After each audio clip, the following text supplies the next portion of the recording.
I'm Josh, 34, divorced dad of two boys, Eli, 9, and Lucas, 7. Life hasn't exactly gone how I pictured it, but I've made peace with that. I work as a mechanic at a local auto shop and rent a modest 2-bedroom apartment just outside of town. My boys stay with me every other weekend and for long stretches during holidays. They're my whole world. We play chess, watch old superhero cartoons, and every now and then, I let them stay up late and eat popcorn on the couch. It's not glamorous, but it's ours. My family, on the other hand, is complicated. My mom's always had a soft spot for my younger sister, Tessa, golden child, straight A's, soccer scholarships, the whole shebang. She's 4 years younger than me and married to this guy named Brent who works in finance and walks around like he invented money. They've got 3 kids under 10, a house in the suburbs, and the kind of curated Instagram life that looks perfect from the outside. My mom, obsessed. Every photo Tessa posts gets shared in the family group chat. Every minor achievement. Landon learned to tie his shoes. Gets the kind of praise usually reserved for Nobel Prize winners. Me? I get polite nods, if that. When I told her Eli won a regional chess tournament last spring, she said, "Oh, that's nice," and went back to talking about Tessa's family trip to Aruba. I've gotten used to it mostly. I learned a long time ago not to expect too much when it comes to family. Still, every now and then, I catch myself hoping things will be different. That she'll see my boys, really see them, for who they are. Which brings me to 3 days before Christmas. I was in the kitchen making boxed mac and cheese for the boys when my phone buzzed. It was a text from Mom. "Hey, what do Eli and Lucas want for Christmas this year?" Just curious. My heart actually did a little stutter step. She never asks that. Usually, she buys generic stuff, clothes that don't fit, board games with missing pieces, or sometimes nothing at all. But this felt like an olive branch. I read the message out loud, and the boys lit up like the tree we'd just decorated together the night before. "Can we really tell Grandma?" Eli asked, eyes wide. "Of course," I said.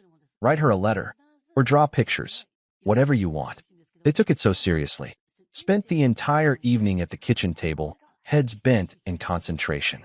Eli drew a picture of a remote control helicopter and wrote a detailed list with bullet points. Lucas wanted a big Lego police station set and a Pikachu hoodie he saw at the mall. They even added little stars and smiley faces to their notes. I took photos of the letters and drawings, sent them to my mom with a little message. They had so much fun doing this. "Thanks for asking. It really means a lot." She replied with a thumbs up emoji. No words, just a thumbs up. But I told myself not to read into it. Maybe she was busy. Maybe she didn't know what to say. The point was, she asked. Christmas morning came, and we were all invited to her house. It was a tradition I'd skipped the last couple years. There was always some kind of drama, someone forgetting to get my boys gifts, or my ex being invited without telling me. But this year, I thought it might be different. I really did. We got up early, and I helped the boys into their little sweaters and jeans. They were practically vibrating with excitement. Eli kept asking, "Do you think Grandma got the helicopter?" Lucas was more quiet, but he clutched a drawing he made for her the night before, a big smiley stick figure version of her holding hands with both of them. When we walked into her house, the smell of cinnamon and pine hit me like a wave. Everything looked perfect. Big tree in the corner, fireplace crackling, a mountain of gifts wrapped in metallic paper spilling into the living room. Tessa and Brent were already there with their kids, who were tearing into their gifts like they were competing in a race. We stood awkwardly in the doorway for a moment before my mom noticed us. "Oh, good.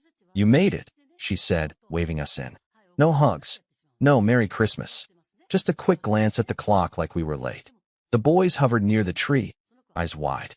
I scanned the tags. Most said to Landon, to Avery, to Bella, Tessa's kids. A few had no names at all. I found one that said Josh and handed it to myself with a sarcastic little grin. It was a candle. Vanilla. I don't even like candles. "Where are mine?" Eli whispered. I tried to smile. "They're probably behind the tree," I said, even though I didn't see anything. But there was nothing. Not one gift. Not a hoodie. Not a Lego set. Not even a stocking stuffer. My mom didn't even acknowledge their letters. Then I saw it. A remote control helicopter, just like the one Eli had drawn, being opened by Landon. He screamed with joy, and my mom clapped like he'd won the lottery. "Just what you wanted," she said, beaming. Lucas's face fell as Bella ripped into a Pikachu hoodie. She held it up and said, "What's this?" "I don't like yellow," and tossed it aside. I sat there, frozen. The boys weren't crying. Not yet. They just looked confused, betrayed. I wanted to say something. Wanted to stand up, demand an explanation. But my throat felt like it was closing up. I locked eyes with my mom across the room, and she looked away. Not guilty, just dismissive. So I stood up, took the boys' hands. "Come on," I said. "We're heading home." "Already?" Tessa asked, her voice laced with fake surprise. "But we haven't even had brunch." I didn't answer. I just walked out. No yelling, no dramatic speech, just silence. The boys didn't say anything in the car. Not for a long time. Then Lucas whispered, "Did Grandma forget us?" I didn't know how to answer that. That night, after I put them to bed, I sat alone in the living room with a beer in my hand and the TV off. My phone buzzed around 11 p.m. A voice message. From my grandpa. I didn't even know he knew how to send voice messages. I pressed play. His voice crackled through the speaker, soft but steady. "Josh, I heard what happened. I want you to know something. Your dad would have been proud of you today. You walked out with your dignity, and you didn't let them see you break. I see you. I always have. You're a good man. And those boys of yours? They've got a real father." I've listened to that message probably 100 times since then. Still can't make it through without tearing up. But that was just the beginning. Because what happened next? That's when things really started to unravel. After that Christmas, something in me cracked. Not in a loud, breaking glass sort of way, but like a quiet splinter in the back of my mind that kept digging deeper every time I tried to pretend it wasn't there. I didn't confront anyone. Didn't send angry texts. Didn't post a cryptic status update or block my mom. I just withdrew. I focused on my boys, on work, on our little apartment that smelled like cinnamon from the candles I bought myself after tossing the vanilla one in the trash. The boys didn't talk much about that day, but the air between us felt heavier, like they'd added a new file to their emotional archives. One labeled, "Don't expect too much." I hated that. I started dodging family get-togethers. Skipped Easter. Claimed I had to work over Memorial Day. When my mom texted in June asking if I was coming to Landon's birthday party, I said, "Sorry, we've got plans." Which wasn't a lie. I planned to take the boys fishing and cook burgers on our little rusty grill in the backyard. Grandpa, though, he kept calling. He'd leave voicemails every couple weeks, mostly short, always kind. "Heard it might rain this weekend. Don't forget to cover the grill." Or, "Just finished rereading that book you gave me last Christmas.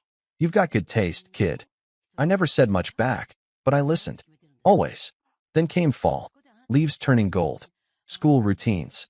My weekends with the boys got shorter thanks to sports schedules and school projects, but I held on to them like gold. We carved pumpkins. I let them cover the walls in fake spiderwebs for Halloween. I even took them to a corn maze and pretended I wasn't tired even after walking in circles for an hour. Then, November. My mom sent out a group message. "Thanksgiving is at our house again this year. Noon. Let me know what you're bringing." I didn't answer. She followed up a few days later with a private message. "Josh, it's been almost a year. The kids miss their cousins. Can we try again?" I stared at that message for a long time. Can we try again? Like I was the one who messed it all up. Like I was the one who handed gifts to the wrong kids on purpose. I didn't reply. Then Grandpa called. This time I picked up. "Hey," I said, voice low. "Hey yourself," he replied. "Listen, I know things haven't been fair, but I'd sure like to see my great-grandsons this Thanksgiving. Can you make it?" For me, I didn't say yes, but I didn't say no. I ended up caving. I told the boys we were going to Thanksgiving dinner at Grandma's. Eli flinched. Lucas asked if they had to bring anything. I said nope, just your sweet selves. We arrived 10 minutes early, holding a pumpkin pie I picked up from the grocery store. I even dressed up a bit, ironed shirt, clean jeans, brushed hair. Trying. Hoping maybe. The house was full when we got there. Tessa's family, of course. Brent's parents. Even my cousin Melanie from out of state. People I hadn't seen in years. My mom acted surprised to see us, but not in a warm way. In the kind of way someone does when they didn't think you'd show up and now their plans are slightly inconvenienced. She air-kissed me, gave the boys a quick hug. "There's room at the kids' table," she said, pointing to a small folding table off to the side. I nodded, set the pie down, and helped the boys with their coats. Dinner was fine. Awkward. Loud. Full of clinking silverware and forced small talk. Every time I tried to join a conversation, Someone talked over me or changed the subject. At one point, I heard Tessa say to Brent, "I'm surprised he even showed up. He's been so distant lately.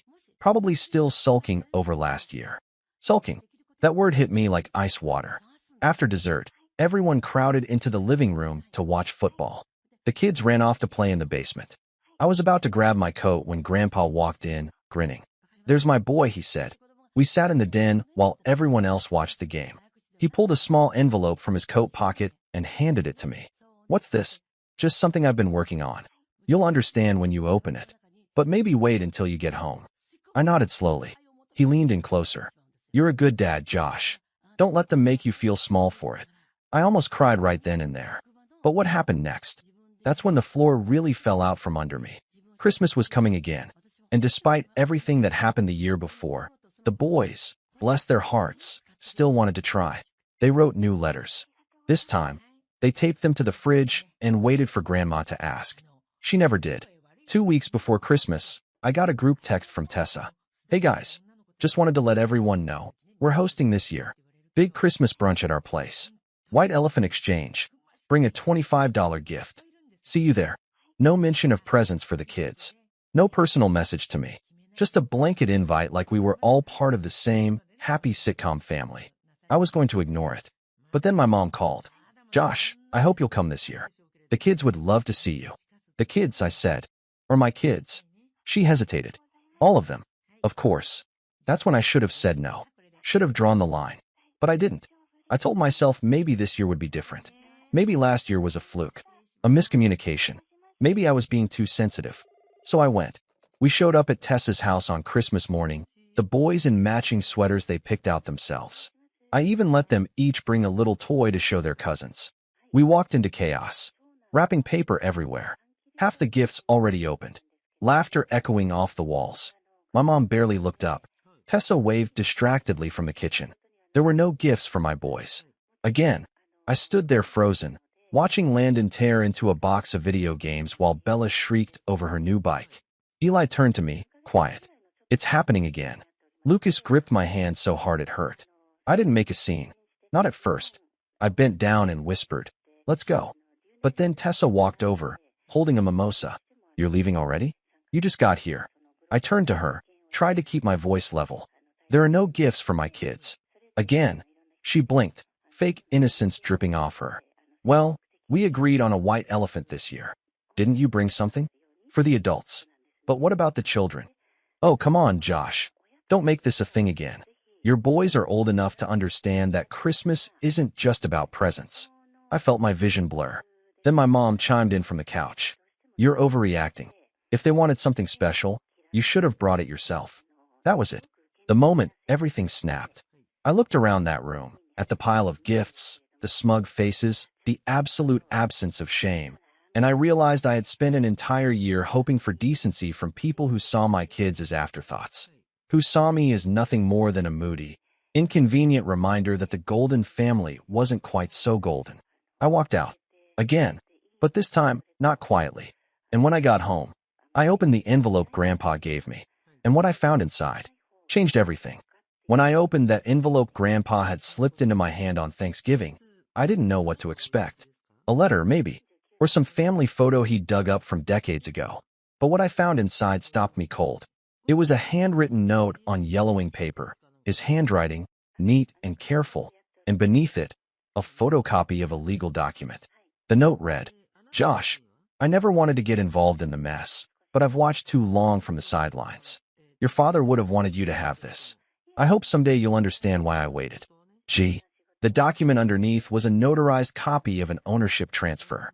A third of the family property, the old farmhouse, the adjoining 2-acre lot, and the barn that had stood for nearly a century, was in my name. It had been signed over by my dad before he passed away, nearly 15 years ago. Dated. Witnessed. Legal. I sat there, stunned. That property wasn't just sentimental. It was the crown jewel of our family. My mom had always talked about it like it belonged to her, and by extension, to Tessa. She rented the land out to a neighbor who grew organic produce and collected a nice check every season. She talked about it like some long-term investment for the family legacy. But according to the document in my hand, 1/3 of that land was mine. I didn't know what to do with that at first. It felt too big to process. I tucked the papers into a folder and shoved them in the back of my closet, like some relic I wasn't ready to look at yet. And in the weeks after Christmas, I hit a low I hadn't felt in years. Not because of the document, but because of the silence that followed. No one from the family checked in. No one apologized. No one asked why I left Christmas brunch without a word. My phone stayed quiet. The boys were quiet, too. Eli stopped bringing up family. Lucas asked if we were going to have our own Christmas next year, with just us and nobody else. I told him yes, and that's when I knew something had to change. I didn't want my boys growing up learning how to be invisible, so I started small. I cleaned out the apartment. Not just tidying, but a full purge.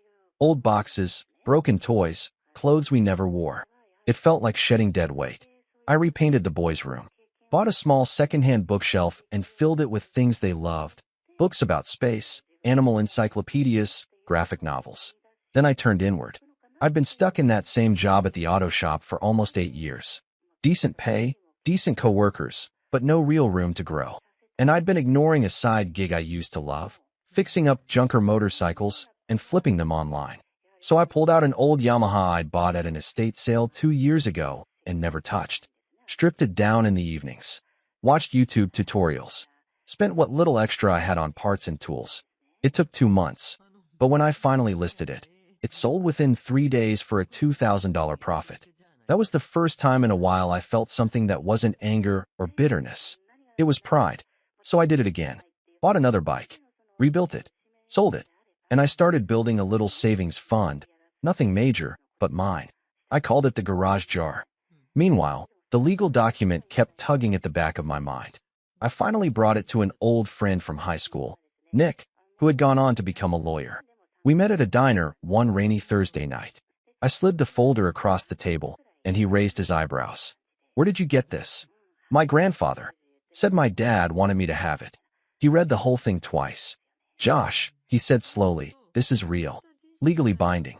If this holds up, and it looks like it will, you own a third of that property.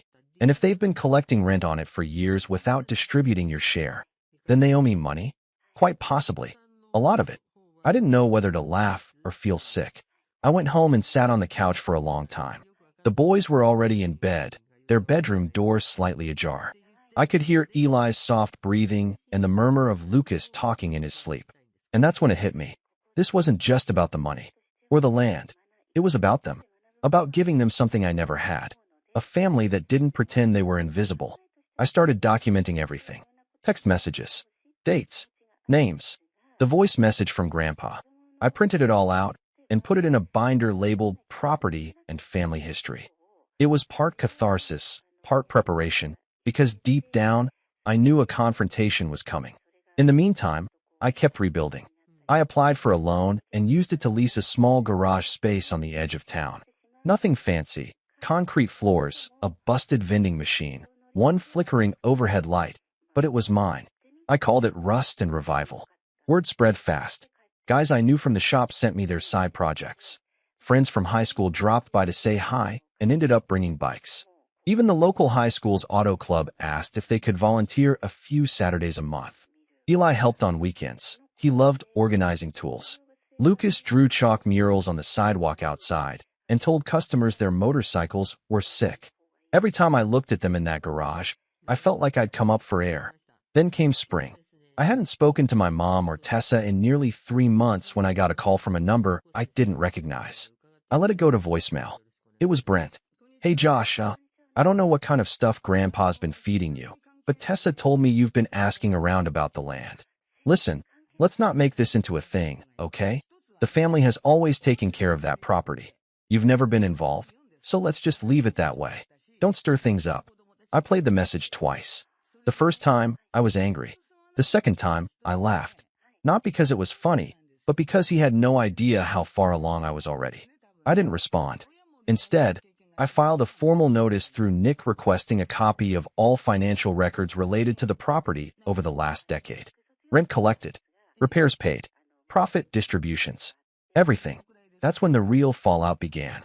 My mom called, left a voicemail so long the transcript got clipped. The beginning was all righteous indignation. How dare I question her? how hurt she was that I would dredge up legal documents. Then came the guilt. After all I've done for you. After all I've sacrificed. You know I'm just trying to hold the family together. Then Tessa. She texted, "Really, Josh? Going after mom's property? Do you need money that badly?" That one stung more than I'd like to admit. But I didn't respond. I just kept working. Building. That summer, Rust and Revival became profitable. I hired a part-time assistant. Started a website. A biker magazine did a short feature on our custom rebuilds. And the boys? They started asking if they could invite friends to the garage. Eli built a go-kart out of scrap. Lucas started filming silly mechanic show videos on my phone. For the first time in a long time, I wasn't chasing approval. I was building a life. Quietly, stubbornly, brick by brick. But I knew it couldn't stay quiet forever. Because the property paperwork I filed, it triggered something big. A letter arrived in my mailbox one humid afternoon in July. Legal letterhead. My name in bold. Inside was a notice of intent. My mother was preparing to sell the property. All of it, including my share. When I pulled that envelope out of the mailbox and saw the legal letterhead, I already knew. I didn't need to open it to feel the gut punch coming. Something in me had been waiting for this moment, for the other shoe to drop, for the mask to come off completely. But even with all the signs, all the tension, all the history, seeing it in writing still knocked the wind out of me. Notice of intent to sell property. The phrasing was cold, formal. It outlined that the family land, the 2 acres, the farmhouse, the barn, was being prepped for sale. A developer had made an offer.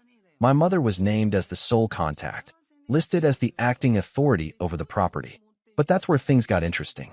At the bottom of the document was a small note in fine print. If you are a co-owner or beneficiary with legal claim, you may contest the sale within 30 days from the date of notice. 30 days. That's what I had. I sat on the steps outside the garage, staring at that letter for a long time. Eli was inside, sanding down an old gas tank. Lucas was on a skateboard, doing laps around the lot and yelling things like, "Watch out, citizen," at passing cars. They didn't know yet. I wasn't ready to explain it all, but I wasn't panicking. Not this time. Because I had something they didn't think I had. Receipts. Nick and I had been preparing for months. We'd already collected bank statements, documentation showing rental income from the land, and the original ownership document Grandpa gave me. We even had a paper trail showing that the income had gone into a private account under my mother's name, despite my legal claim to 1/3 of the land. It wasn't just shady. It was illegal. The next day, Nick filed a cease and desist to block the sale. That stopped everything cold. The developer, likely unaware of the family drama behind the scenes, backed out within the week. My mom didn't call me. She didn't even text. Tessa, however, did. "You're unbelievable. Do you have any idea what this means for Mom? For all of us?" That sale was going to pay off her debts. I didn't reply, because the deeper we dug, the more I realized this wasn't just about inheritance or family land. My mom had been leveraging the property for years, using it as a bargaining chip, taking out private loans against it, pocketing rent without declaring it properly, and, according to Nick, possibly committing tax fraud without realizing it. It was a house of cards, and I had just pulled the bottom one out. But I wasn't looking to destroy anyone. Not yet. I didn't want revenge for the sake of revenge. I wanted accountability. I wanted someone, anyone, to admit what they did to me and to my kids wasn't just rude or forgetful. It was a pattern, a choice. So I started making my own plan. I wasn't going to fight this behind closed doors. I wanted every crack in the facade to be exposed in broad daylight. And the perfect opportunity? It practically fell into my lap. My cousin Melanie was getting married in September. Big wedding. Outdoor ceremony at the family farmhouse. My farmhouse. She didn't know about the ownership dispute, of course. I hadn't talked to her much, but she was one of the few people in the family who'd always been kind to me growing up. Sweet. A little naive. She sent me a polite message on Facebook asking if I was coming to the wedding. I asked where the wedding was being held. "At your grandpa's old place, of course," she wrote. Tessa said it would be perfect. Oh, did she now? I told her I'd think about it. Then I forwarded the entire conversation to Nick. "This is it," I told him. "We're not just blocking a sale anymore. We're reclaiming the land. All of it." Nick was cautious. "If you push now, you'll be forcing this into court. It'll be ugly. Public. They'll fight back." "I know," I said. "Good." So we escalated. Nick drafted a formal ownership claim backed by the original signed transfer from my father. It stated that due to years of mismanagement and financial abuse, I was not only entitled to my one-third, but that I was pursuing either forced sale of the property to split proceeds or full control of my portion, including physical access to the land. In simpler terms, if they wanted to keep their share, they could pay me out. If not, I was going to exercise my right to use it. That's when the threats started. Tessa sent me a voice note. Her voice was shaking with rage. You're tearing this family apart. Over what? Some stupid legal document Grandpa dug up? You think this makes you important? You were never part of this, Josh. You checked out a long time ago. She wasn't wrong. I had checked out. But now I realized that was by design. They wanted me out. The quiet one. The one they could ignore. They made sure I stayed on the outside so they could keep everything that mattered on the inside. But I wasn't outside anymore. A week later, I drove out to the property. The driveway was overgrown. The barn still leaned a little to one side, the same way it had when I was a kid. The wind smelled like cut grass and wood smoke. I parked in front of the gate, unlocked it with the old key Grandpa once gave me in a dusty shoebox, and walked right in. That evening, I posted a photo of the barn on Instagram. No caption, just the barn. And the next morning, I got a visit. It was my mom. She pulled up in her car like she was driving onto enemy territory. No hello, no small talk. She just stood there, arms folded, and said, "You really think this is going to end well for you?" I looked her dead in the eye. "No, I think it's going to start well for my boys." She scoffed. "You don't know what you're doing." "Sure I do," I said. "I'm standing on my land. You just didn't think I'd ever figure it out." She didn't yell. She didn't cry. She just turned and walked back to her car, slamming the door harder than necessary. I let her go. The next few weeks were tense. Rumors flew through the family grapevine. Tessa called around trying to get people to take her side. I heard from a mutual cousin that she told everyone I was mentally unstable and trying to steal from the family. But here's the thing about being the black sheep. No one expects you to play smart. No one sees it coming when you do. And I wasn't done yet. I started fixing up the barn, cleaned out the hayloft, cleared brush, put up new signs that read, "Private property, no trespassing." I filed for a business license to use the barn as an event space, my event space. And I made sure Melanie knew. When she called, confused, asking if the wedding was still happening there, I told her the truth. "Tessa never had permission to offer the property," I said gently. "But if you want to get married here, I'd be happy to host you. No charge. You've always been kind to me." There was a long silence. Then she said, "I don't want to get in the middle." "You don't have to," I replied. "But just know, I'm not in the middle anymore. I'm here, and I'm not going anywhere." The wedding was moved. Tessa was furious. I got another message from Brent, this time laced with veiled legal threats. Nick handled it. We were already preparing for the next step, because there was one last card I hadn't played. The financial records. Every dollar they made from my share of the land. Every check cashed. Every tax form skipped or altered. I had it all. And soon, so would the court. But I didn't want to strike just yet. Not until the time was perfect. And that time, it was coming. Because there was one more family gathering on the calendar. One last chance for them to pretend like nothing had changed. Grandpa's birthday. And this year, I had a surprise of my own. Grandpa's birthday was on a Sunday that year. Early October, the kind of crisp day where the sky is too blue and the leaves are just starting to catch fire. He was turning 91. Sharp as ever, still stubborn, still funny, still very much the center of the family, whether anyone admitted it or not. My mother planned a family brunch at her house, same as she always had. Potluck style. She sent out the invite 2 weeks early like nothing had happened. No mention of the lawsuit. No reference to the blocked property sale, or the cease and desist, or the wedding drama. It was like she hit reset on her entire memory and expected the rest of us to play along. I almost didn't go, but then Grandpa called me, personally, and asked if I would be there. "I want to see my boys," he said, voice gravelly but strong. "All 3 of you." So I said yes, but I didn't tell him what I had planned. That morning, I dressed up. Not flashy, just neat. Clean jeans, collared shirt, shine boots. I brought Eli and Lucas with me. They wore matching flannel button-ups they'd picked out themselves, still slightly too big. I let them help me carry a tray of warm cinnamon rolls we'd baked that morning. We showed up 5 minutes early. I was done being late for things I deserved to be part of. The living room was already full of people. Tessa and Brent, of course, standing near the kitchen like royalty greeting their guests. Brent had his arm around her, and when he saw me, his eyes narrowed ever so slightly.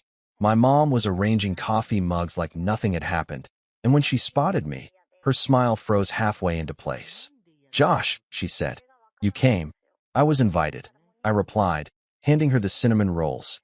The boys made a beeline for Grandpa, who was seated by the window in his recliner, wearing a cardigan and a smile so wide it softened every sharp edge I'd been carrying. He hugged them both, ruffled their hair, and looked up at me like he already knew what was coming. We all sat down to eat. There was small talk, tension just beneath the surface. Everyone trying to pretend. I didn't interrupt. Not yet. After brunch, as people were milling about, I pulled out a manila envelope from my coat pocket and walked to the center of the room. I didn't raise my voice. I didn't need to. "I've got something to share," I said. Heads turned. My mom's face tensed. Tessa looked annoyed. Brent smirked like he was already preparing to cut me off. I opened the envelope and pulled out 3 neatly stapled packets. "I've spent the last 8 months working with a legal team to confirm my ownership of the family property. According to this," I said, holding up the first packet, "I own 1/3 of the land. That includes the house, the barn, and the surrounding acres." Silence. You could hear the fridge humming. I held up the second packet. "According to this, for over 10 years, rent has been collected on my portion without my knowledge or consent. Those funds were funneled into a private account, Mom's. No distributions, no records shared, just stolen income." Gasped this time. Someone dropped a fork. "And the third." I lifted the last packet. "This is the formal complaint being filed with the county court to demand either a full buyout of my share or the forced sale of the entire property. That includes retroactive compensation for all unpaid rent and interest. It's already signed and submitted." Brent stood up, red in the face. "You can't just—" "I can't," I said. And I did. "And just so you know, the property has been reappraised. It's worth almost triple what it was 5 years ago. So you've been stealing from me and from my kids while playing pretend family for years." My mom opened her mouth, but nothing came out. Tessa finally said, "You're tearing the family apart over money?" I turned to her. Calm. Cold. "No. I'm tearing down the illusion that you built a life on fairness and love. When my sons were left empty-handed 2 Christmases in a row, while your kids opened the presents they had wished for. That wasn't about money. That was about cruelty. And when you used my share of the family land to try and fund your lifestyle, that wasn't about inheritance. That was theft." Then I looked at Grandpa.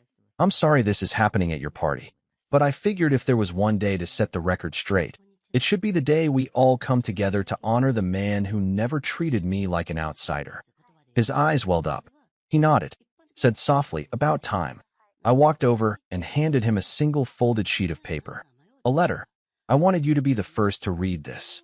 He unfolded it, read in silence. When he finished, he wiped his eyes and handed it back. "I'm proud of you," he said. I turned to leave. But before I did, I looked back at my mom. "Don't contact me unless it's through legal counsel. This was your choice. You made it when you pretended I wasn't part of this family. I just finally agreed with you." Eli and Lucas followed me out the door without looking back. We got in the truck and drove. I didn't say much. Neither did they. But halfway home, Eli said, "Dad." "Yeah, that was kind of awesome." Lucas nodded solemnly, like in a movie. And that's when I realized they'd seen everything. They remembered every slight, every time they were left out, every time I told them to hold their heads high anyway. And now, they'd seen me do it. They'd seen me fight. The court ruled in my favor 3 months later.